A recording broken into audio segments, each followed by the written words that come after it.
maybe half an hour. We'll try to do as many questions as we can. And then I want to be respectful of people's time, so people need to leave. You're welcome to step out at that point. I'll stick around as long as there are questions to be asked and I have the voice to answer it. So I'll do what I can. But I thought we'd start with table questions, and who wants to kick it off? In the corner, yeah. So getting to the, we didn't get a chance to touch on it at the very end, but talking about A/B testing. And one of the questions that we kind of threw around here, it's very easy to get yourself into kind of a, you just go down a rabbit hole and figuring out, what should I be testing? Am I testing, tiny little, variations in words up to, testing large chunks of websites. So do you have any, I guess, advice, guidelines? What, or, how should we go about figuring out, as a company, what to A/B test? That's a great question. Are people able to hear the question over here? Just those in the corner? Yeah. Sometimes they need to repeat, sometimes not. Okay. The curse of product management is that sometimes small things make a big difference, and sometimes big things make no difference, and it's actually quite hard to tell which is which. So the first answer to your question is, by being rigorous about split testing, at least we'll know whether the things we just did made a difference or not. So my experience is pretty much, when the numbers go up, like when the company has a great month, basically everyone in the company is convinced that the thing that they were working on that month is the reason why they went up. And I'm amazed how long those beliefs can persist in the face of all kinds of countervailing evidence, because the curse of the human condition is that we are very selective about taking in information that proves that our pet project was a horrendously bad idea. And I mean, I'm no different. We're all that way. So having a discipline of split testing helps us eliminate that problem. So then there's still the question, all right, that's great, but still, what do you split test? I mean, you make a one-character change? Come on, is that worth split testing? And actually, I think in a lot of cases, the answer is yes. Amazon's one of those cases where they move their, add shopping cart button by a few pixels, and it's a big deal. So my answer is, you should split test anything you believe will have a macroscopic effect. And when I say you, what I really mean is anybody on the team. So what happens is, if you don't follow that rule, anybody on the team, somebody will start to be like, well, I'm just going to make this little pet change, and that these won't probably matter. And then, of course, I always want to ask, if they're not going to matter, why are we doing them? Oh, because it's going to make it look better. See, if you don't split test, your products get prettier over time. But if you do split test, they get more effective over time, and you can choose which you'd rather have. I have a clear preference. The problem with the getting prettier over time is actually sometimes prettiness and effectiveness are at cross purposes. And then you have these opinion battles. Well, whose aesthetic judgment gets to decide which way we're going to go? And how can we decide what our point of view is as a company about what the good design is? And there's kind of all these questions. Now, again, you still have to do the split test that makes sense to you. But that's why I always say, make sure you're measuring the macro. Because the other kind of split testing dysfunction is changing the goalposts. So you run the split test, and then whatever the effect is, that's the effect you were expecting, and therefore it's a success. And we're very good at after-the-fact rationalization. So have a consistent set of 6 to 10 metrics, high-level company metrics like acquisition, retention, monetization, lifetime value, ASP. For non-web businesses, there's a corresponding set. Whatever it is, and just say, that's the set we always use to judge a split test. And the rule is, if we do a test, and the feature is so great, customers like it so much, that they didn't change their behavior at all, then that's a bad feature and we're going to revert it. We're not going to keep it, well, it did no harm, but it's pretty. That's not good enough. And if you can, that's actually a very hard standard to meet, but that's my suggestion. Helpful? Thank you. Question? Yeah? So we were actually talking about the difference between much of what you're talking about with software. What if you've got a hardware kind of company? For one thing, continuous deployment doesn't work so much. You've got often material cycles that can greatly stretch that. And maybe more specifically, how do you get a metric on relegated education? If you've got a much different kind of cycle, how can you use it? Yeah. So the question is, what about hardware? What about businesses that are not amenable to continuous deployment? They're not basically web-based software. The specific practices are, of course, different, but the general principles are the same. I mean, that's why I always go out of my way to make sure people understand that these ideas come out of lean manufacturing, which was used first to build cars. So it's like, come on, is your product really more complicated than cars? I find it very, very unlikely. In any business, small improvements in cycle time, that is the cycle time with regard to learning, compounded over long periods of time, yield tremendous dominance by one firm over another. That's basically the Toyota story, compounding a very modest, by software standards. I mean, we're talking about building a new model, car in, 2 years instead of 2.5 years. From a software point of view, it's like 6 months, who cares, right? But actually, you compound that difference, over 40 years, and you can see the results. So the key idea is to understand what is the cycle time.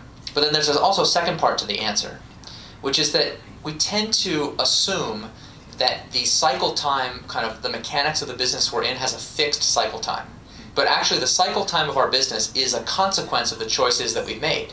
So for example, you might ask yourself, should we go with a cheaper, per unit cost item that has a longer lead time, or should we go with a more expensive, hardware platform that has a shorter lead time?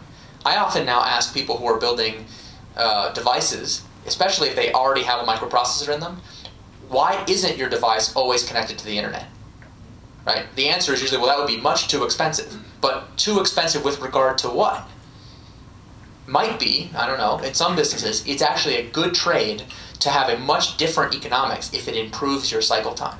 And so that's really the question is, can we use this heuristic of, I talked about OODA loop, fundamental feedback loop. Can we use that heuristic to make decisions, not just about what features to ship, but really what platform should we be in, and frankly, what business should we be in? Since if there are businesses where we have a unique capability to exploit higher cycle times than our competitors, that's a business as a startup we want to be in. That's where we're going to be much more disruptive. Does that help? I thought we had one in the back, yeah. So this is another question about continuous deployment. If you've got a paying customer base who feels that what they're doing with your software is mission critical to them, yeah, a bug to them can make them feel like they get egg in their face because they look bad to the people they're deploying that service to. Yeah. And that makes us hesitant to push things out. Good. I mean, that's a very rational response. But let me first say, if you've never shipped a bug that ruined a 15-year-old girl's birthday party, then you don't really know what it's like to cause a customer to look bad in front of their customers. I used to have to take those phone calls. So I don't necessarily grant the premise that only in an enterprise software paying situation is we have mission criticality, but your point is well taken.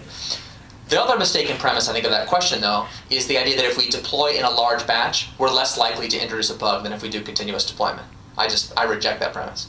I think actually, in any given moment, for any given feature, for any one piece of code, it might be true that if you delay and spend more time in analysis, you could find a bug that you might otherwise ship.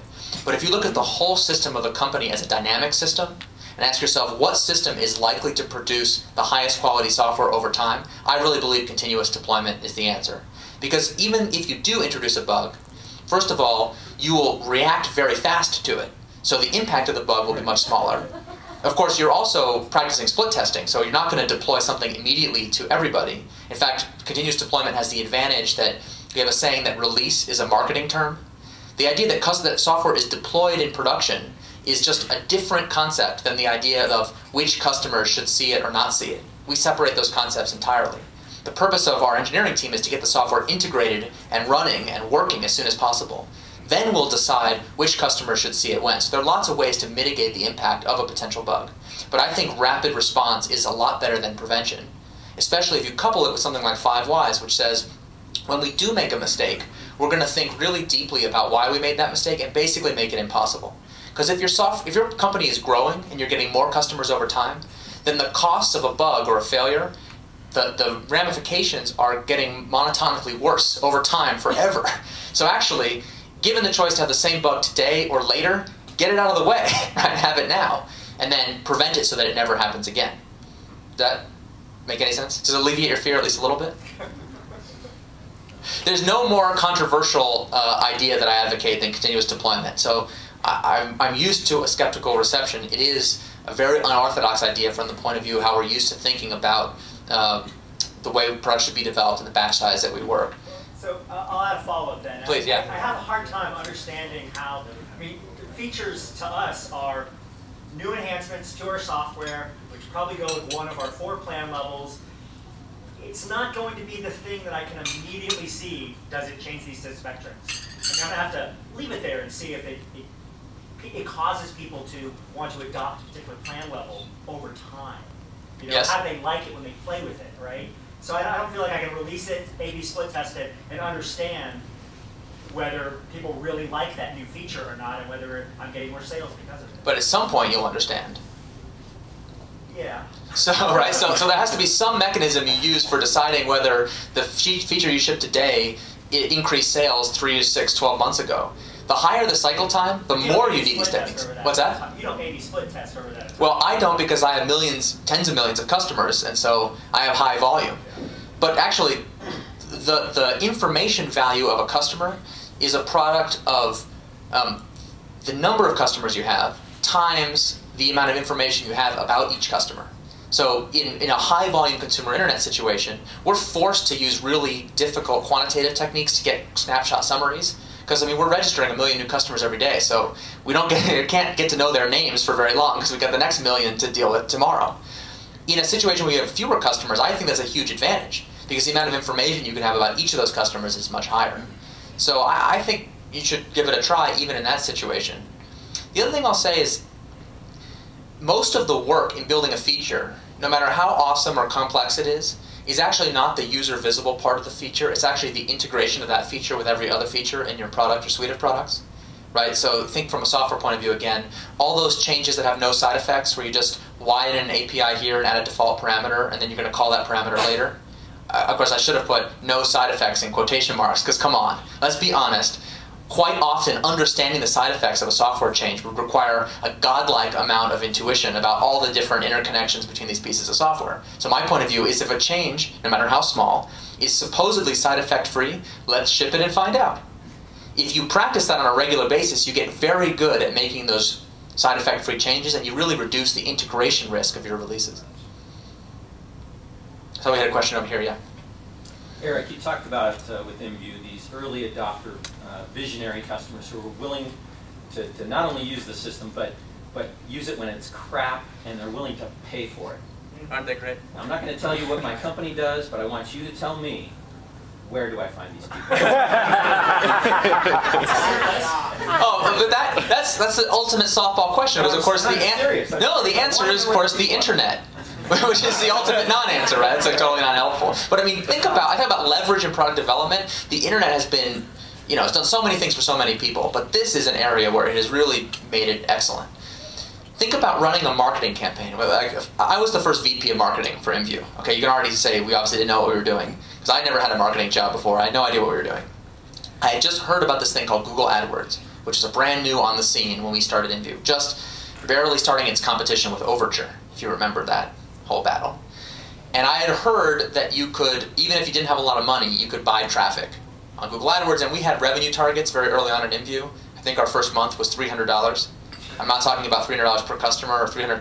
I'm talking about $300 US. Then it was going to be $350 in Formula. It was very modest, but clear targets. And let me tell you, those were hard targets to make.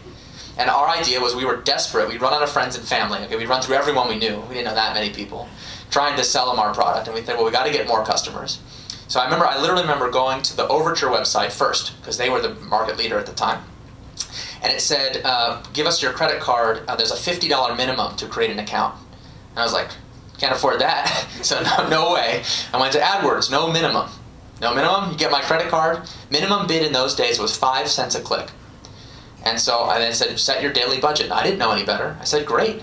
5 cents a click. For $5 a day, I could get 100 people to beta test my software every day. That's how you know I was obviously not in marketing. Because I would have known that's pathetically small volume and not worth running a marketing campaign for 100 customers a day, but I didn't know any better. And so from that first day when I discovered AdWords until today when we now spend an awful lot more on AdWords, we always had this kind of steady trickle of customers coming in. And AdWords is an incredibly leveraged and very data-rich channel for acquiring customers for any product. Because not only do you get to measure, of the 100 customers I get today, how many bought something? Of course, I believed like half of them would, right? Because I'd never done direct marketing before. I didn't know that it would be 0 for months until we finally learned how to get them to download, and then not only download but use the product, and then realize you had to pay for something. It was freemium. It was complicated. But also, once we got a non-zero signal out of those channels, we started to notice that different keywords converted differently. And now all of a sudden, our outbound marketing efforts were becoming inbound learning channels. Because we could notice the differences between, for example, in those days you could run ads for all of your competitors' trademarks. Google hadn't figured that out yet. So we would just run keywords that was every competitor we could think of, their name of their product plus chat, because we're a chat product. And we thought we knew which products had similar customer demographics to ours. But we were totally wrong. Those assumptions were based on absolutely nothing. They were whiteboard exercises. And most of what we learned from those very early exercises proved those facts turned out to be quite stable over a long period of time. So is that still the same place to go, or is there a new place to go? Well, similar thing? It's gotten more expensive, so that AdWords has gotten a lot more competitive, and actually Google's engaged in what I consider to be a fairly evil practice of setting minimum bids on certain keywords, such that there are literally no ads running for search terms. And you're like, wait a minute, I thought an auction was about finding the correct bid level, but they realized they can make more money if they've just priced certain people out. So they made it harder to do this. But I've heard lots of good case studies, and there's quite a few on the Lean Startup Circle mailing list, and we have a wiki, and people have been collaborating about coming up with case studies. Some I've heard recently, one, Facebook, for certain categories of products, especially because they have demographic targeting, is really helpful. Someone was just telling me they run ads on Facebook that just says, such and such thing sucks, question mark. And they figured out like the thing that their customers think sucks. And so that ad works really well for them. Again, we only need to find an ad that works at low volume, which is easier than a truly scalable marketing campaign. And someone was just telling me that Stumble Upon is the new AdWords, because they have a 5 cents a click PPC campaign that is somehow targetable so that you can do this, again, at those extremely low minimums. What about Twitter? Is that something that you can get traffic out of and find these visionary early adopters? You definitely can if you know, but it kind of begs the question, if you already know who they are, then it's pretty easy to target them on Twitter. But using social graph to find early adopters really begs the question of how you got the information, of how to navigate the social graph. However, I will give you one specific technique you can use. This does work. It's called the early adopter game. You talk to a customer. You have to do this basically on the phone or by email, and you say, in the category that I think my product's in, you pick some competitor. So you'd say, let's say Facebook. Were you the first person you knew to get on Facebook? Oh no, such and such person invited me. Do you mind if I talk to such and such person? Okay. Hey, such and such person. Were you the first person you knew to get on Facebook? And just rinse, wash, repeat. You'd be amazed. You walk those chains back, you will eventually find someone who says, oh yeah, oh man, Facebook was awesome in those days before the noobs showed up. Now you got it, right? That's an early adopter who thinks that now that Facebook is famous and popular and mainstream, it sucks.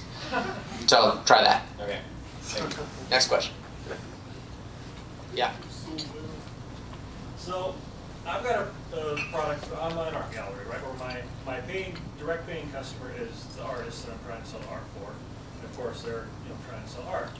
And in an ideal situation, like Amazon, where we're the direct e-commerce channel and we can measure everything, right? But for these artists, we're one of their many channels. They get some traffic through us, and then they might go actually buy the painting on eBay or through the artist blog or whatever. And so, I guess a lot of situations where we're discussing, I've got a message board with the members and discussing some great idea, and I'm getting opinions on what they think would be a really cool feature we should or shouldn't do, which is mostly based on their opinions. And I don't have a direct way to go out and measure those results because half of them, don't have any idea where their customer ultimately came from. And so how do you go about? Have you seen any experience with people like that where ideally, I would get these artists starting to work towards the same mentality of, test and measure and adapt and adapt. But meanwhile they're very opinionated on whatever they think about. I know that problem extremely well, because remember that InView is all user-generated content. So we have a separate set of people who develop the content from the people who buy it. And anytime you have a situation like that where you have a product that requires multiple customer segments, first of all, it's important to realize it's actually two different products. They're intimately related, but people always say things like, Google built search and then they monetized it later.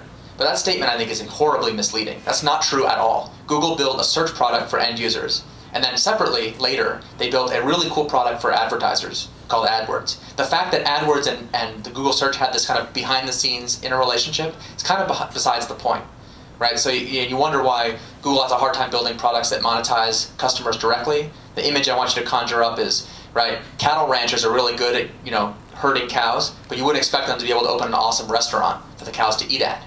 because that's not what they're good at. Cows are the inventory. When you go to an ad-based product, you're not the customer, you're the inventory. The customer is the person who pays the money. That relates to your question, I promise, in the following way. Your artists and your art buyers are two different customers using two different products. Whoever pays the money to you is your customer, and whoever doesn't is the product. That's the first thing you need to realize. Second thing is that anytime you have a situation like that, you have to do polynomially more customer development than you would if you had only one straightforward product with one customer segment. So you need to simultaneously start to ask both sets of customers, what would I need to do to get you to engage in the following kind of transaction?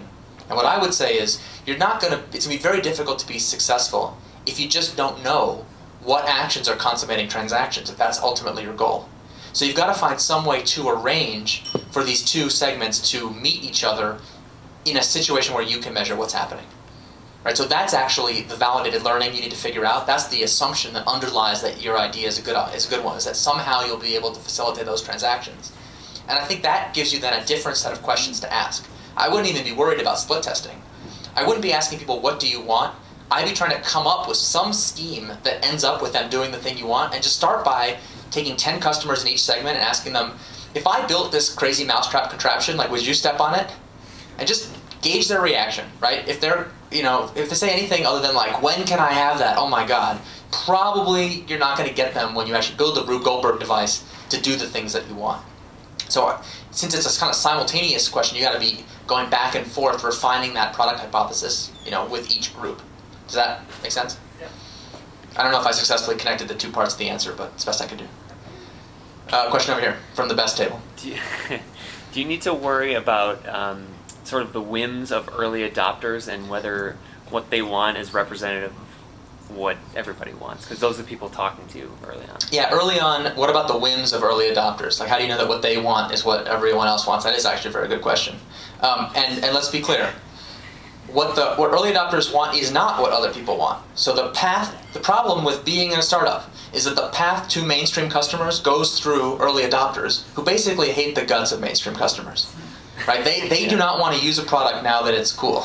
That's the whole point. They want to be the first to use it. And for most mainstream customers, being the first person to use a product is like the worst thing they can imagine.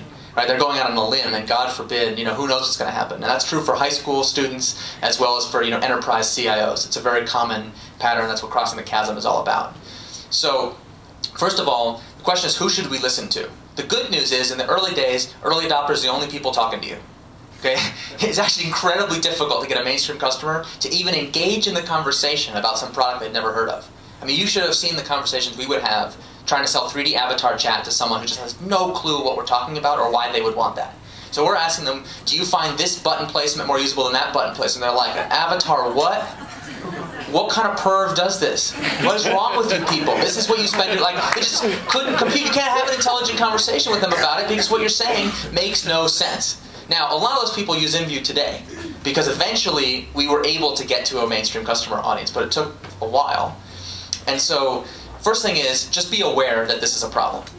Awareness is really the most important thing. You'll know when it's time to make the transition. Like, you'll never hear from early adopters that something is too hard to use. Okay, they're willing to put up with whatever it takes to get to the thing that they want. Now, if you ask them a question like, well, can you introduce this to your brother? They'll say things like, oh, it's too hard for him to use. But for most early adopters in most categories, they'll put up with a lot of junk. When the customers who are talking to you start to say things like it's confusing, it's too hard to use, or like they don't like the other people who are on it, there are certain indicators that you might be dealing with this conflict. And there comes a moment when you have to actually make the choice. A few products have gotten out, even kind of by luck, I think, avoided this painful choice. But most products have to actually fire their early adopters in order to embrace the mainstream. We had this problem at InView. We got to a certain point. I said it's user-generated content and avatars. Did anyone make the connection to what people are going to want to create for their avatars to do? Yeah. So some of you have a little bit more creative than others. You'll get there. This is the internet we're talking about, right? So that is a problem that took us totally by surprise. We were like, what? Really? That's weird. We thought that was really weird, but we were opposed to censorship. We wanted to embrace all forms of human expression. And we thought we could make that work, which, I mean, it's hilarious because, like, there's no way that was going to work. I mean, we got adults and teenagers on the same platform. Okay, so you can imagine how, like, journalists or even, like, potential partners just were, like, reacting to, like, what are you talking about? And, I mean, I remember the most hilarious thing. PayPal was going to stop taking our money. They wouldn't process payments for us because this was too weird for them. Like, you know what they sell on eBay with PayPal? That doesn't bother them, but avatars engaging in those acts, now that is beyond, right? And we thought, well, we'll just convince them that this is no big deal, and that was never going to happen. Okay, this is too weird for most people. And we came to this moment where we had to say, that's it. Certain activities, certain kinds of content are banned from the platform. And if you go online today and you search for InView, you will still find online forums everywhere where there are these early adopters who are still pissed about it. It's now 3 years later. And they'll go on to, like, parent defense, you know, parent concern boards and be like, what are you parents worried about? InView won't even let us do, and then start to describe what we ban. And we're like, God bless you. Please tell that story to as many parents as possible, right? The fact that they're mad about the fact that we won't let them harass their children, like, actually is very positive positioning for us. But you might ask yourself, who spends money and who spends the most money on a platform like this? Those early adopters are the most lucrative segment of customers you can imagine. They are willing to spend astronomical amounts of money to engage in a niche behavior that's generally banned everywhere else. So, what are you going to do, right? At some point, you either can build a very highly profitable niche business for them, or you can go for a bigger, less, you know, a slightly lower margin, but much bigger business in the mainstream. And we had to make that choice. I mean, I did not enjoy the ramifications of, you know, we're a startup. Your revenue is supposed to always go up, right? What do you do when your revenue goes down, and now it's time for a board meeting? Right, month after month after month, and steady improvement, sometimes big jumps, sometimes small jumps. Now it's down, and then it goes down again, and it stays down. And it takes you a while to rebuild that lost momentum. It's actually a very painful process. But if you're going to make it to mainstream customers, you got to be ready for it. All right, other questions. Doesn't have to be a table-wide question. The competition has ended. Yes? What do investors say when I tell them about this? I don't always get a very favorable reaction. It's getting more favorable as there become more case studies and more examples of companies doing this. In 2004, I mean, like I said, we talked to investors who just couldn't believe that we were so dumb that we were engaged in this kind of behavior. I mean, we really, in Silicon Valley especially, we got quite a few unwelcome receptions. And I'll actually give a lot of credit to InView's current investors who had the faith to put up with something that, to be fair, looked a little bit odd. And when we pitched investors, we didn't talk lean startups and rapid iteration. I mean, just none of that. We didn't talk about that at all because most of the investors we were talking to they didn't care. That wasn't what they were interested in. But we tried to talk to the results of doing this. They gave us an advantage over other companies they might fund. So we had when we raised our first venture round, we had a hockey stick shaped growth curve that went from, like I said, $300 a month to like $7,000 a month off a base of maybe 8,000 active customers. And we would present that in our funding deck, and we were always a little bit nervous because sometimes we'd get the question, oh, is this in thousands? Are there zeros missing here? And we say, no, it's in ones. And they'd be like, $7,000 a month? Is that a joke? And we say, no, it's not, because we were using it to tell a story. Hockey stick curve, even a small one, tells a story, which says, first of all, the most important part of hockey stick shape is not the tall part, it's the long, flat part. It says during this time, things weren't working. Something wasn't right. And then something happened, and now it's working. And so we were able to tell a story that the reason it was flat was because we couldn't figure out yet what customers wanted. But we listened and iterated and built various versions of the product. We tell them the story of what happened. And then look, we got to product market fit, and we start to see this hockey stick, and we're like, this is going to the moon. We didn't know if it was going to the moon or not. We only knew it got up to $7,000, but you know, that's what a good VC pitch is all about. And in retrospect, those VCs, who I kind of thought we were getting the better of, they look like the geniuses. If you extend that hockey stick shaped curve for the next 18 months, it goes orders of magnitude. It's really exciting. It's all good stuff.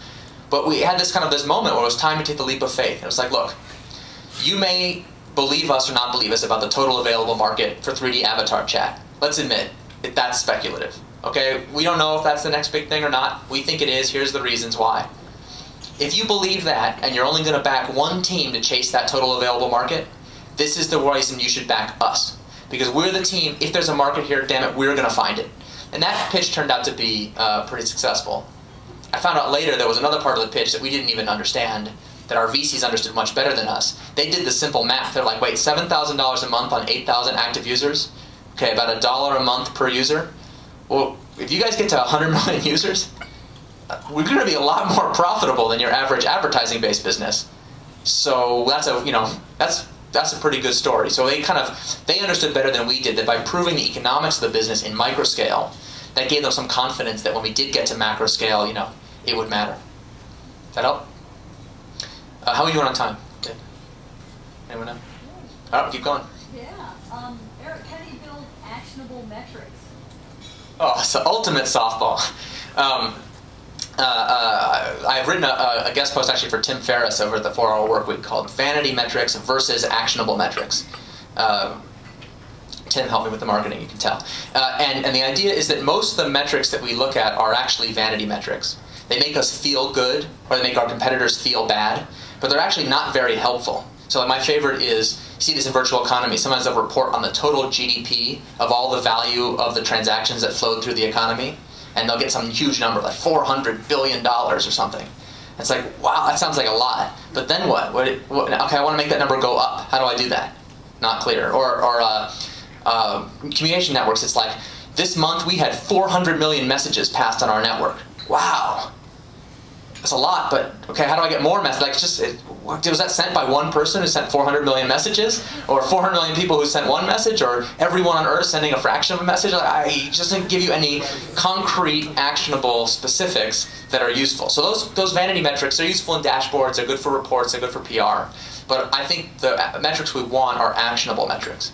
Metrics where if you look at the report, first of all, you understand what it means. So like I said, metrics are people too. It's denominated in human beings who did something.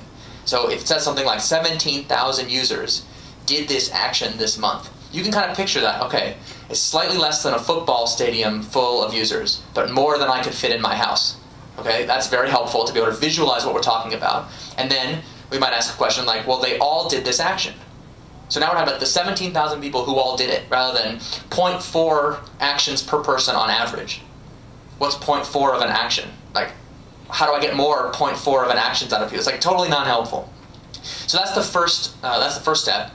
And then once you can visualize what it means, to qualify as an actionable metric, I think it has to be one where you would know what to do to get more of it if you wanted more of it, or less of it if it's bad. So that's why split testing is the ultimate actionable metric, because you're like, look, we made this intervention, and as a result, the number of people who made a purchase, on a per person basis went up. It's like, okay, instead of getting a football field full of transactions, I got 2 football fields full of transactions, and I made this one change. I have very good reason to believe if I do more changes like that, it'll work. But that's not the only one.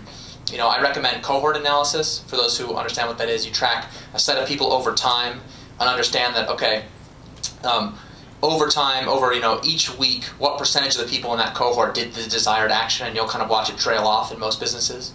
Then you can get advanced, and you can start to look at series of cohorts over time. So instead of saying, well, how many users do we have gross? Right? That's a number that always goes up. Like lifetime registrations is always a number up and to the right, because there's no way it could go down once someone's registered. No way for them to unregister. Instead of that, let's ask every week what percentage of people who register subsequently buy something. And let's see if that percentage is going up or down. That gets actionable, because generally cohort type percentages are very, very stable. You actually can discover that in a lot of cases, when you look at this retrospectively, you realize, boy, we've been changing and tweaking our product for months and haven't made one whit of difference to any metric. What the hell have we been doing? Product's so much better, so good that, again, like I said before, so great that nobody's changed their behavior at all. That's not too good. And then you can do stuff like, like I said, when people always want to take credit when a number goes up. At least with cohort type metrics, it's clearer what the cause was, because you can look at the different actions and you can ask yourself, okay, is it reasonable to believe that this new customer support policy is actually what drove people to download the product more? No, that's not a reasonable conclusion. But if all you look at is the gross total number of customers who use the product, anyone can believe that they contributed to that. Helpful? Thanks for the softball. Appreciate it. We got one here, yeah. So somehow, when you were a startup, you talked your investors into letting you put out crappy features. So I don't know how you did that. And then you flipped over to talking them into letting you add in a bunch of quality versus more features. Because you got to do one or the other. You can't do both all the time. And in a startup, I'd like to know how you did that. Okay. Let me take the question in parts. The first is we put out a horribly crappy product before we had any investors, so it was too late to do anything about it. The second answer is that we would do, I remember these VC pitches very well. We would do every VC pitch we would start with a live demo. And when I say live, we had this feature called Chat Now, actually IMVU still has it, where you get randomly matched with somebody else on the network who wants to chat. The only thing you and they have in common is you both push this button at the same time. We would demo that feature. So we would walk into a VC's office, we would pull up the projector, we'd decorate our avatar, we'd have one of the partners decide, was it going to be a boy or a girl, how it was going to be dressed, and walk them through that, and they got a kick out of that. And then we said, well, let's chat with somebody. We hit Chat Now. And then it was like playing Russian roulette. We did not know who was going to show up, right? Sometimes, it would be like the stars were aligned and some awesome early adopters there, and they start talking to us, we talk to them, we get the partner flirting with them, and it was just amazing. And then sometimes, my favorite was we get some teenager to show up and be like, you're lame, bye, boom, they're gone. But first of all, we're not lame. We're like, well, you chose the wrong clothes, that's not our fault. So those were both actually really good outcomes. And in both cases, we got an investor who's emotionally invested in the thing, and they're kind of getting a flavor of what the product is. So that was awesome, but a little scary. Of course, sometimes the product would crash. And then we would be kind of at a loss. But we eventually discovered the right answer, which is, yeah, listen, this product sucks. Okay, it's of low quality, but then we flip to the business results. Do you think that if the product was of higher quality, we'd have better or worse metrics? They'd be like, oh, much better. You need to invest in blah, blah, blah. Or whatever it was, right? You need to have a better marketing program. Like, do you think if we had a better marketing program, our numbers would go up or down? And they'd be like, oh, well, really? How much? Okay, yeah, improve. And then we say, great. After we take all this amazing advice you gave us, including making the product much higher quality, you're so right, look what our economics are going to look like then. Of course, that's what it's going to look like after you invest in our company. And now we're having an interesting conversation, because then, of course, it was like, wait, well, hold on. I didn't mean we should raise the valuation. It's like, why not? After we do all these things you said, we're going to be 10 times more profitable. We're already pretty profitable now. You got to give us a higher, and now we're having a conversation about whether the business model we're talking about fundamentally is sound, and whether the value add that a VC can give is in fact value add, which is their least favorite topic. That's the conversation you want to have if you want to use this technique with investors. But there was a third part of the question, which was, how did you get them later, and this is a really insightful question, later, how did you get them to allow you to spend time in putting in more quality rather than putting in more features? And I've had that problem many times.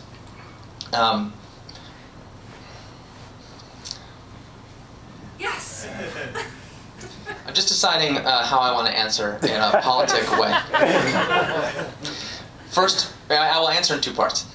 The first answer is, at a certain point, they were begging us for quality, because we believed in radical transparency with our investors, actually with our employees. So we would have a board meeting, we would have all of our advisors present, board members present, and every employee. Those were open meetings, everybody could come.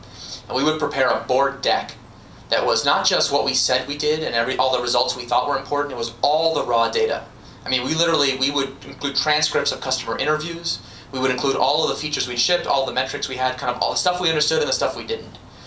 And it was kind of like, most of the time, most of the investors or board members or advisors would look at that and be like, yeah. But occasionally, they would start to see signals in the noise that we had missed. And the key signal that you need to invest in quality is actually when the feedback you're getting from customers is about the quality rather than about the product. In the early days of IMVU, even though the product was very low quality, we never got feedback about that, because customers fell into two camps. Early adopters who didn't care about quality, and mainstream customers who didn't care anyway. Right? The concept was wrong, so we could never get them to discover the low quality. As we started to get better at tuning the product and pivoting to something that more mainstream customers wanted, we started to get complaints, not about the features we ship, but about the just general level of quality. And so we started to view that, and our investors viewed that as kind of a smokescreen or a fog that we had to get through in order to get to the learning. But there's another answer to your question, which I think is actually the more interesting one. When I was raised up in the kind of product development system, and I was taught the manufacturing metaphor for software development, I was taught this adage: time, quality, money, pick two. Anyone else use time, quality, money, pick two? Like if you're the VP engineering, this is your magic answer to any time someone wants you to do something. It's like, well, of course we could do that if you're willing to give up pet project X. And that's like, but I want both. It's like, oh, sorry, time, quality, money, pick two. You want to increase my budget by $3 million, that's no problem. Be happy to do it. That adage, I think, is actually wrong. They gave it up in manufacturing years ago because it turns out that you can't make those kinds of choices. The most obvious one is that the idea that you can trade quality for speed is not correct. Quality problems slow you down over the long run because they cause you to waste time and increasing amounts of time kind of firefighting and patching that eventually consumes all the time necessary to build new features. And so a lot of the lean manufacturing techniques and the kind of agile software development practices that have their roots in lean actually are designed to attack that conundrum head on, to allow you to do stuff that simultaneously kind of gives you all three, which is kind of seems like magic if you haven't practiced it before, but it works. And there's kind of a lot of theory that goes into why it works, and I don't want to bore everybody, not everyone's interested. There's a great book called The Principles of Product Development Flow, which I reviewed on my blog if anyone's interested, that actually walks through the math of the exact economics and statistics equations necessary to understand why agile or lean development works when traditional practitioners would say it's impossible, but it's not impossible. I'm living proof. You can be too. Is that helpful? Yeah, that's Donald Reinerson's. I don't know how we're doing on time, but I'll keep going.